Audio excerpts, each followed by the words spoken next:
ಹುಷಾರಿಲ್ಲ ವೈದ್ಯರೇ. ಹುಷಾರಿಲ್ಲದ ಕಾರಣವೇ ನೀವು ಇಲ್ಲಿಯವರೆಗೆ ಬನ್ನಿ. ಯಾರಾದರೂ ಸುಮ್ಮನೆ ಸುಮ್ಮನೆ ಡಾಕ್ಟರ್ ಬಳಿ ಬರ್ತಾರಾ?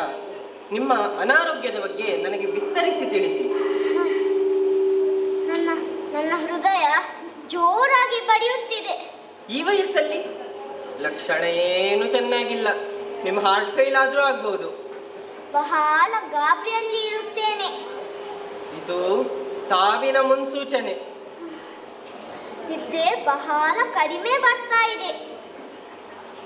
ನೀವು ಬದುಕುವ ಚಾನ್ಸಸ್ ಬಹಳ ಕಮ್ಮಿ ಇದೆ. ಇರ್ಲಿ, ನಾಡಿ ತೋರಿಸಿ. ನನ್ನನ್ನು ಕಾಪಾಡಿ ವೈದ್ಯರೇ. ನನಗೆ ಈಗಲೇ ಸಾಯಲಿಕ್ಕೆ ಮನಸ್ಸಿಲ್ಲ. ಸಾಯುವುದಕ್ಕೆ ಯಾರಿಗೆ ತಾನೇ ಮನಸ್ಸಿರುತ್ತದೆ? ಆದರೆ ನನ್ನ ಬಳಿ ಬಂದ ರೋಗಿಗಳು ಸಾಯೋದನ್ನು ನಾನು ಬಹಳ ಸಲ ನೋಡಿದ್ದೇನೆ. ನಿಮಗೆ ಕನಸು ಬೀಳುತ್ತದೆ? ಹೌದು, ಆಗಾಗ ಬೀಳ್ತಾ ಇರುತ್ತದೆ. ಕನಸಿನಲ್ಲಿ ಭೂತಗಳು ಕಾಣಿಸ್ತಾ ಇರ್ತೆ? ಭೂತ ಇಲ್ಲ. ಹಾಗಾದ್ರೆ ಇವತ್ತು ಕಾಣಿಸುತ್ತದೆ. ಧ್ಯಾನಪೂರ್ವಕವಾಗಿ ನೋಡಿ. ವೈದ್ಯರೇ, ನನಗೇನಾದ್ರೂ ಚಿಕಿತ್ಸೆ ಮಾಡಿ. ನೀವು ನಿಮ್ಮ ಹೃದಯದ ಒಳಭಾಗಕ್ಕೆ ಚಂದನದ ಲೇಪವನ್ನು ಹಚ್ಚಬೇಕು. ಹೃದಯದ ಒಳಭಾಗಕ್ಕ? ಹೌದೌದು.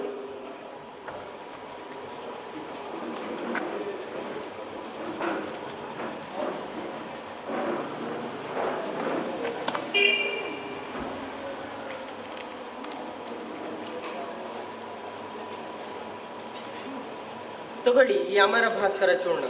ಇದನ್ನು ಎಷ್ಟು ಜಾಣ್ಮೆಯಿಂದ ಸ್ವೀಕರಿಸಬೇಕೆಂದ್ರೆ ಹೊಟ್ಟೆಗೆ ಹೋಗದೆ ನೇರವಾಗಿ ಹೃದಯಕ್ಕೆ ಹೋಗಬೇಕು. ವೈದ್ಯರೇ, ಏನಾದ್ರೂ ಪಥ್ಯಗಿತ್ಯ ಇದೆಯಾ? ಪಥ್ಯವೇ ಮುಖ್ಯ ಚಿಕಿತ್ಸೆ. ನೀವು 10 ದಿನಗಳ ಕಾಲ ಏನು ತಿನ್ನಬಾರದು. 15 ದಿನ? ಹೌದೌದು. ಮತ್ತೆ 10 ದಿನಗಳ ಕಾಲ ನೀರು ಸಹ ಕುಡಿಬಾರದು. ವೈದ್ಯರೇ, ನೀರು ಸಹ ಕುಡಿಬಾರದಾ? ಹಾಗಲ್ಲ, ನೀವು ತಣ್ಣೀರನ್ನು ಕುಡಿಬಾರದು, ಬಿಸಿ ನೀರನ್ನು ಕುಡಿಯಬಹುದು. ವೈದ್ಯರೇ, ಮತ್ತೆ ನಾನು ಯಾವಾಗ ನಿಮ್ಮಲ್ಲಿಗೆ ಬರಲಿ? ಯಾವಾಗ ಬೇಕಾದ್ರೂ ಬನ್ನಿ. ಆದರೆ ಈ ವೈದ್ಯನ ಬಳಿ ಬಂದ ರೋಗಿಗಳು ಮತ್ತೆ ಮರಳಿ ಬರಲಿಲ್ಲ. ನಾನು ಹೋಗ್ತೇನೆ. ನಮಸ್ತೆ.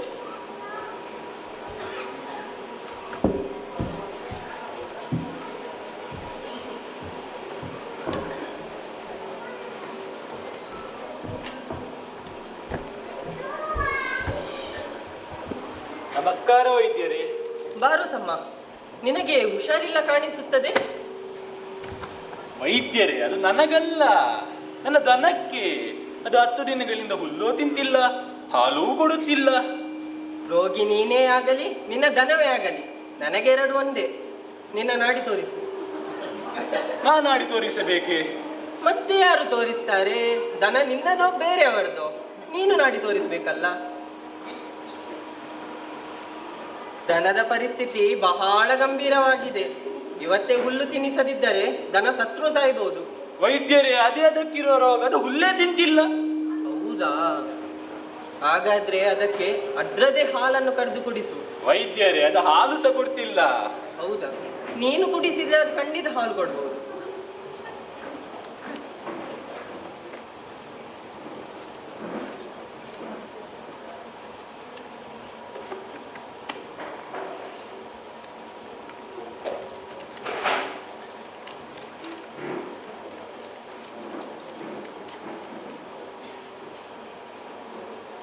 ಈ ಅಮರ ಭಾಸ್ಕರ ಚೂರ್ಣವನ್ನು ನೀನು ತಣ್ಣೀರಿನ ಜೊತೆ ಸೇರಿಸಿ ಕುಡಿಯಬೇಕು. ನಾನು ಕುಡಿಬೇಕು? ನನ್ನ ದನಕ್ಕೆ ಕುಡಿಸಬೇಕು? ನೀನು ಸಹ ಕುಡಿ, ನಿನ್ನ ದನಕ್ಕೆ ಸಹ ಕುಡಿಸು. ಇಬ್ಬರಿಗೂ ಆರೋಗ್ಯವಾಗುತ್ತದೆ. ಆಯ್ತು, ಧನ್ಯವಾದಗಳು.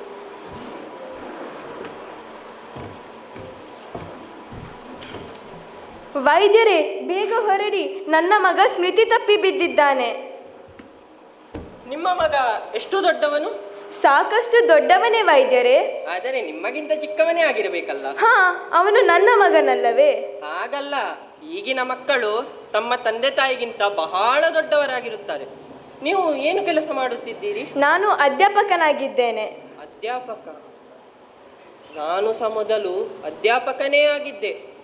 ನನ್ನಿಂದ ಕಲಿತ ವಿದ್ಯಾರ್ಥಿಗಳು ಪ್ರಾಣಿಗಳಿಗಿಂತಲೂ ಬಹಳಷ್ಟು ಬುದ್ಧಿವಂತರಾಗಿದ್ದಾರೆ. ವೈದ್ಯರೇ, ಇದು ಮಾತಿಗೆ ಸಮಯವಲ್ಲ. ನನ್ನ ಮಗ. ನಡಿ ನಡಿ, ತಗೊಳ್ಳಿ ಅಮರ ಭಾಸ್ಕರ ಚೂರ್ಣ, ನಡೀರಿ ನಡೀರಿ.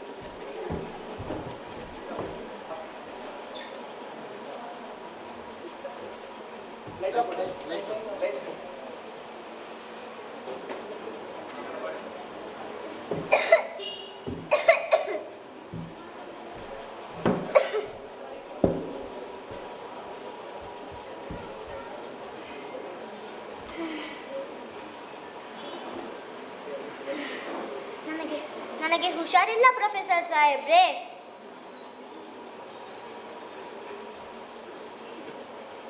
ನಿಮಗೆ ಭ್ರಮೆಯಾಗಿದೆ, ನೀವು ರೋಗಿ ಅಲ್ಲ. ನನ್ನ ಹೃದಯ ಜೋರಾಗಿ ಬಡಿಯುತ್ತಿದೆ. ನನ್ನದು ಹೃದಯ ಬಡಿಯುತ್ತಿದೆ. ಅದರಲ್ಲಿ ಹೊಸತೇನಿದೆ? ಪ್ರಪಂಚದ ಪ್ರತಿ ವ್ಯಕ್ತಿಯ ಹೃದಯ ಬಡಿಯುತ್ತದೆ. ಹೃದಯದ ಕೆಲಸವೇ ಬಡಿಯುವುದು. ಬಹಳ ಗಾಬರಿಯಲ್ಲಿರುತ್ತೇನೆ. ಅದು ನಿಮ್ಮ ಹೃದಯದ ದೌರ್ಬಲ್ಯ, ರೋಗವೇನಲ್ಲ. ಆ ದೌರ್ಬಲ್ಯನ ದೂರ ಹೇಗೆ ಮಾಡುದು? ಧೈರ್ಯದಿಂದ ನಿಮ್ಮನ್ನೀಗ್ಲೇ ಸರಿ ಮಾಡ್ತೇನೆ. ಇಲ್ಲಿ ಸ್ಟ್ರೈಟ್ ಆಗಿ ಕೂತ್ಕೊಳ್ಳಿ.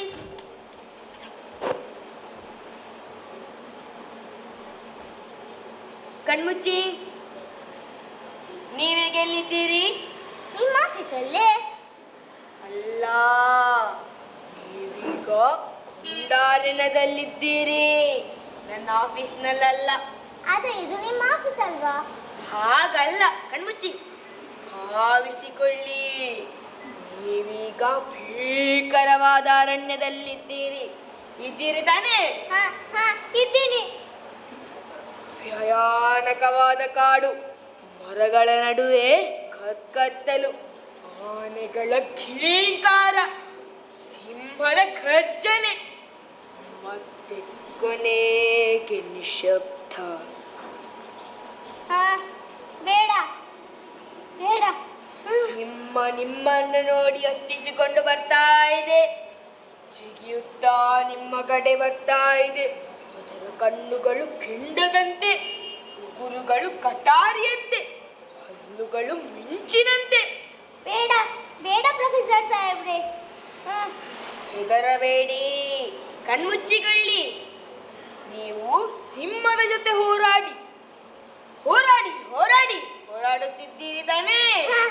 ಹೋರಾಡುತ್ತಿದ್ದೇನೆ. ನೀವು ಸಿಂಹವನ್ನು ಕುತ್ತಿ ಕೊಂದು ಹಾಕಿ, ಅದರ ಬಾಯೊಳಗೆ ಕೈ ಹಾಕಿ ಹಲ್ಲು ಮುರಿಯಿರಿ. ಬೇಗ ಬೇಗ. ಸಿಂಹ ಸತ್ತಿದ. ಹಬ್ಬ, ಕೊಂದು ಬಿಟ್ಟೆ. ಇದೇ ರೀತಿ ನೀವು ಬಿರುಗಾಳಿ ಎದ್ದ ಸಮುದ್ರದಲ್ಲಿ ಧುಮುಕಿರಿ,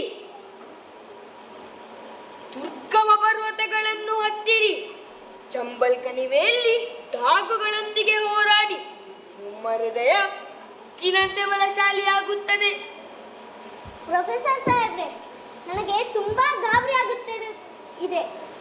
ನಾನು ಇನ್ನೂ ಇಲ್ಲೇ ಕುಳಿತಿದ್ರೆ ನನ್ನ ಹೃದಯದ ಬಡಿತವೇ ನಿಂತೋಗುತ್ತೆ. ನಾನು ಹೊರಡ್ತೇನೆ. ನಮಸ್ತೆ.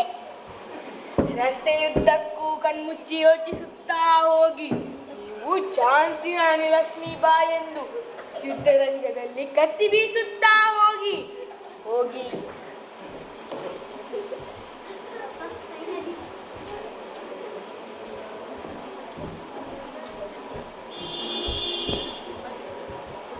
ನಮಸ್ಕಾರ ಪ್ರೊಫೆಸರ್ ಸಾಹೇಬ್ರಿ. ಒಂದು ವಿಷಯ ಮೊದಲೇ ಕೇಳ್ಕೊಂಡಿರು. ಏನು ಸಾಹೇಬ್ರಿ? ನಿನಗೇನು ರೋಗವಿಲ್ಲ ತಾನೇ? ನಿಮ್ಮ ಆಶೀರ್ವಾದದಿಂದ ನನಗೆ ಯಾವುದೇ ರೋಗ ಇಲ್ಲ. ಆದರೆ ಕೆಲವು ದಿನಗಳಿಂದ ನನ್ನ ದನಕ್ಕೆ ಹುಷಾರಿಲ್ಲ ಸಾಹೇಬ್ರಿ. ದನಕ್ಕೆ ಹುಷಾರಿಲ್ವಾ? ದನಕ್ಕೆ ಹುಷಾರಿಲ್ಲ ಆದ್ರೆ ನೀನ್ ಯಾಕೆ ಇಲ್ಲಿಗೆ ಬಂದೆ? ನಿನ್ನ ಮುಖ ನೋಡಿ ದನಕ್ಕೆ ಔಷಧಿ ಕೊಡ್ಲಿಕ್ಕೆ ಆಗ್ತದ? ವೈದ್ಯರೇ, ಅದು 10 ದಿನಗಳಿಂದ ಹುಲ್ಲೇ ತಿಂತಿಲ್ಲ, ಹಾಲು ಕೊಡುತ್ತಿಲ್ಲ. ದನದ ಮುಖ ನೋಡಿದ್ರೆ ನನ್ನಿಂದೇನು ಮಾಡ್ಲಿಕ್ಕೆ ಆಗುದಿಲ್ಲ. ನಾಳೆ ದನದ ಮುಖ ತೋರಿಸು, ಮತ್ತೆ ಅದರ ಫೇಸ್ ರೀಡಿಂಗ್ ಮಾಡಿ ರೋಗದ ಬಗ್ಗೆ ಹೇಳ್ತೇನೆ. ಆಯ್ತು ಸಾಹೇಬ್ರೆ, ನಾಳೆ ಹಸುವನ್ನು ತಮ್ಮಲ್ಲಿಗೆ ತರ್ತೇನೆ. ಏನು ಹೇಳಿ ಹೇಳಿ, ಹಸುವಿನಲ್ಲಿ ಇರ್ತೀಯ? ಇದೇನು ಗೋಶಾಲೆ ಅದು ಆಫೀಸ? ಹಸುವಿನದ್ದು ಫೋಟೋದ? ಸುಮ್ಮನೆ ಟೈಮ್ ವೇಸ್ಟ್ ಮಾಡ್ಬೇಡ, ಹೋಗು. ಪ್ರೊಫೆಸರ್ ಸಾಹೇಬ್ರೆ, ಹೊರಡಿ, ಬೇಗ ಹೊರಡಿ. ನನ್ನ ಮಗ ಸ್ಮೃತಿ ತಪ್ಪಿ ಬಿದ್ದಿದ್ದಾನೆ. ಹೇಗೆ ಬಿದ್ದಿದ್ದಾನೆ? ಅದೇನಷ್ಟು ದೊಡ್ಡ ರೋಗವಲ್ಲ. ಕೆಲವರೆಂದರೆ ಇದು ಸನ್ನಿಪಾತವಂತೆ. ಖಂಡಿತ ಅಲ್ಲ. ಸನ್ನಿಪಾತ ಯಾರು ಹೇಳ್ತಾರೆ ಅವರಿಗೆ. ಮತ್ತೆ ಒಬ್ಬ ಡಾಕ್ಟರ್ ಹೇಳಿದ್ದಾರೆ ಇದು ಡಿಪ್ತೀರಿಯಾ ಅಂತ. ಅಲ್ಲ, ಅಂತ ಡಾಕ್ಟರ್ ಏನಿಲ್ಲ, ಯಾಕೆ ಕರೀತೀರಿ? ವೈದ್ಯರೇ ಬೇಗ ಹೊರಡಿ, ನನಗೆ ಬಹಳ ಗಾಬರಿ ಆಗುತ್ತಿದೆ. ಅದು ನಿಮ್ಮ ಹೃದಯದ ದೌರ್ಬಲ್ಯ, ಡಿಪ್ತೀರಿಯಾ ಅಲ್ಲ. ಡಿಪ್ತೀರಿಯಾ ನನಗಲ್ಲ, ನನ್ನ ಮಗನಿಗೆ. ಆಯ್ತಾಯ್ತು, ಹೋಗೋಣ. ಹೆದರಬೇಡಿ. ನಿಮ್ಮ ಬ್ಯಾಗ್ ನನ್ನ ತಲೆಯಲ್ಲಿದೆ.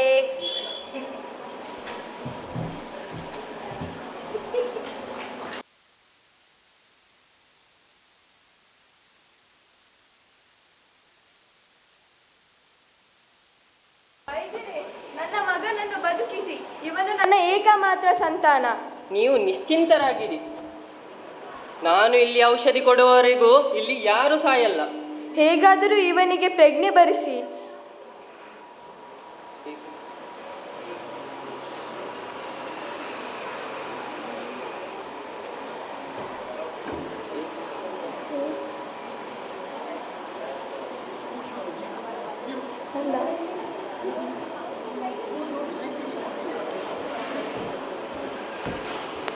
ವೈದ್ಯರು ಬಂದಿದ್ದಾರೆ ಪ್ರೊಫೆಸರ್. ನಮ್ಮ ಯಜಮಾನರು ಅವರನ್ನು ಮೊದಲೇ ಕರೆತಂದಿರಬೇಕು. ಯಾರು? ವೈದ್ಯ ಪರಮಾನಂದ, ಯಮರಾಜನ ಸೋದರ. ಮತ್ತೆ ನಿನ್ನ ಚಿಕ್ಕಪ್ಪ. ಈ ವಾತ ಪಿತ್ತ ಕಫ ಎಲ್ಲ ಒಟ್ಟಿಗೆ ಹೊರಬಿದ್ದಂತೆ. ಪಾಂಡುರಂಗ, ನೀನೇಕೆ ಇಲ್ಲಿಗೆ ಬಂದೆ? ನೀನು ರೋಗಿಯ ನಾಡಿ ಹಿಡಿದು ಅವನ ಪ್ರಾಣ ತೆಗೆಯೋದಕ್ಕಿಂತ ಮುಂಚೆ ನಾನೇ ಬಂದೆ. ಕಳೆದ 1.5 ಗಂಟೆಯಿಂದ ಇವನಿಗೆ ಪ್ರಜ್ಞೆ ಇಲ್ಲ ಪ್ರೊಫೆಸರ್ ಸಾಹೇಬ್ರೆ. ಒಮ್ಮೆ ಅವನ ಮುಖ ನೋಡಲು ಬಿಡಿ. ಯಾಕೆ, ನಿನಗೆ ಇವನ ಫೋಟೋ ತೆಗಿಲಿಕ್ಕುಂಟ? ನೀ ಸುಮ್ಮನಿರು, ನನಗೆ ಯೋಚಿಸಲು ಬಿಡು. ಸುಮ್ಮನಿರ್ತಾನೆ ಈ ಪ್ರಜ್ಞೆ ತಪ್ಪಿದವನು. ನಾನು ಸುಮ್ಮನಿರೋದಿಲ್ಲ. ನನಗೆ ಇವನಿಗೆ ಚಿಕಿತ್ಸೆ ಮಾಡ್ಲಿಕ್ಕುಂಟು. ಬೇಗ ಚಿಕಿತ್ಸೆ ಮಾಡಿ ವೈದ್ಯರೇ. ಇವನಿಗೆ ಏನಾದ್ರೂ ಒಳ್ಳೆ ಗಿಡಮೂಲಿಕೆ ಔಷಧಿ ಕೊಟ್ಟು ಒಮ್ಮೆ ಮಾತನಾಡೋ ಹಾಗೆ ಮಾಡಿ. ಹಾ, ಮನೆಯಲ್ಲಿ ನಾಟಿ ತುಪ್ಪ ಉಂಟಾ? ಹಸುವಿನ ತುಪ್ಪ ಉಂಟು. ತುಪ್ಪ ಹಸುವಿನದೇ ಆಗಲಿ ಹೋರಿಯದೇ ಆಗಲಿ, ತುಪ್ಪ ಇದ್ರೆ ಸಾಕು. ತುಪ್ಪ ಇನ್ನೇನ್ ಮಾಡ್ತೀಯಾ? ನಿನ್ನ ಮಂಡೆಗೆ ತಿಕ್ತೇನೆ, ಆಗಲಾದ್ರೂ ನಿನ್ನ ವಕ್ರ ಬುದ್ಧಿ ಸರಿ ಹೋಗಲಿ. ನೋಡಿ, ನಿಮ್ಮ ಮಗನಿಗೆ ಯಾವುದೇ ರೋಗ ಇಲ್ಲ. ಈ ವೈದ್ಯನ ಮಾತಿಗೆ ಬರಲಾಗಬೇಡಿ. ಇವನಿಗೆ ಪ್ರಜ್ಞೆ ಬರುವವರೆಗೂ ನೀವು ಇವನ ಮಾತನ್ನು ಕೇಳಬೇಡಿ. ಇವನ ಮಾತನ್ನು ಕೇಳಿದ್ರೆ ನೀವು ಡಬ್ಬಲ್ ಮೂರ್ಛೆಗೊಳ್ತೀರಾ. ಯಾರು ಹೇಳಿದ್ದು ಈ ಹುಡುಗನಿಗೆ ಪ್ರಜ್ಞೆ ತಪ್ಪಿದೆ ಅಂತ? ಪ್ರೊಫೆಸರ್, ಇವನಿಗೆ ಪ್ರಜ್ಞೆ ತಪ್ಪಿಲ್ಲ ಅಂದ್ರೆ ಮತ್ತೆ ಯಾಕೆ ಮಾತಾಡ್ತಾ ಇಲ್ಲ? ಇವನನ್ನು ಏಕಾಂತದಲ್ಲಿ ಮಲಗಿಸಿ ತನಗೆ ಪ್ರಜ್ಞೆ ಇದೆ ಅಂತ ಹೇಳಿ ಹೇಳಿ ಹೇಳಿ ಇವನಿಗೆ ಇದು ಸಹ ಹೇಳಿ, ಪ್ರಜ್ಞೆ ಬರುವ ತನಕ ಇವನ ಮಾತನ್ನು ಕೇಳಬಾರ್ದೆ ಅಂತ ಹೇಳಿ ಹೇಳಿ ಹೇಳಿ. ನನ್ನ ಮಗನ ಸ್ಥಿತಿಯನ್ನು ಗಮನಿಸಿ ಇವನಿಗೆ ಔಷಧಿ ಕೊಡಿ. ನಾನು ಇವನಿಗೆ ಅಮರ ಭಾಸ್ಕರ ಚೂರ್ಣವನ್ನು ಕೊಡುತ್ತೇನೆ. ಮೊದಲು ಇದನ್ನು ತಣ್ಣೀರಿನ ಜೊತೆ ಸೇರಿಸಿ ಇವನಿಗೆ ಪ್ರಜ್ಞೆ ಬಂದ ಕೂಡಲೇ ಕುಡಿಸಿ. ಮೊದಲು ಇವನಿಗೆ ಪ್ರಜ್ಞೆ ಬರುವ ಔಷಧಿ ಕೊಡಿ. ಇವನಿಗೆ ಒಳ್ಳೊಳ್ಳೆ ಕಥೆಗಳನ್ನು ಹೇಳಿ, ಆ ಕಥೆಗಳಲ್ಲಿ ಪ್ರಜ್ಞೆ ತಪ್ಪಿದ ವ್ಯಕ್ತಿಗೆ ಪುನಃ ಪ್ರಜ್ಞೆ ಬರುವುದ ಕಥೆಗಳನ್ನು ವರ್ಣಿಸಿರಿ. ಹೇಳಿ ಹೇಳಿ. ಇವನಿಗೆ ಪ್ರಜ್ಞೆ ತಪ್ಪಿದೆ, ನಿಮಗೆ ಕತೆ ಹೊಳಿತಾ ಇದೆ. ಇವನಿಗೆ ಪ್ರಜ್ಞೆ ತಪ್ಪಿಲ್ಲ, ಇವನು ಪ್ರಜ್ಞೆ ತಪ್ಪಿದೆ ಎಂಬ ಭ್ರಮೆಯಲ್ಲಿದ್ದಾನೆ ಅಷ್ಟೇ. ನಿಜಕ್ಕೆ ಇವನಿಗೆ ಪ್ರಜ್ಞೆ ಇದೆ. ಏನ್ ಹೇಳ್ತಿದ್ದೀರಾ ಪ್ರೊಫೆಸರ್?